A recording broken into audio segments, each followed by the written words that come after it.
Unang talo ng Warriors ngayong season na itala nila kontra LA Clippers. Nadali pa yata ng injury si Stephen Curry mga idol.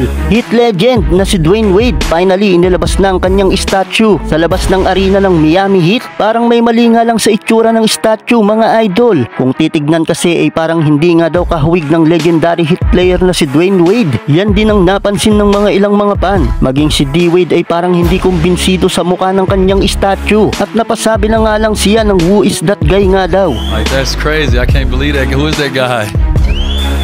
Ganun pa man, si D. Wade ay isang 3-time NBA champion, 13-time NBA All-Star, 3-time member All-Defensive Team, at isa sa may tuturing na all-time leader sa koponan ng Miami Heat. Samantala, unang talo ng Warriors ngayong regular season kontra LA Clippers. Pinangunahan ni Ivica Zubac at James Harden ang LA Clippers. Nagtala ng 23 points, 18 rebounds, 6 assists si Ivica Zubac, habang 23 points, 11 assists, 7 rebounds naman si James Harden. Sa Golden State Warriors naman ay maalat ang shooting ni Buddy Hield, shooting 1 of 9 beyond the arc lang. Nakapagtala lamang si Hield ng 8 points, 6 rebounds and 2 assists, habang si Stephen Curry ay nagtala ng 18 points, 4 rebounds, 6 assists. At bad news pa para kay Stephen Curry mga idol, under 2 minutes ng third quarter ay nadali pa yata ng non-contact injury si Curry. Paikay-kay itong maglakad kaya sandali muna siyang pinaupo sa bench. Nakabalik pa naman sa fourth quarter ang 2-time MVP na si Stephen Curry. Subalit dito ay nangyari ang mas matindi pa sa nangyari noong third quarter. Kitang-kitang nag-tweet talaga ang uncle ng greatest shooter. Sa pagkakataong ito ay hindi na niya kinaya at paikay-kang dumiretso sa locker room at hindi na nga ito nakabalik pa sa laban. At dahil nga sa nangyari mga idol ay nakuha ng Warriors ang una nilang talo ngayong season. Final score 112-104. Well, 2-1 na ang record ng Golden State Warriors.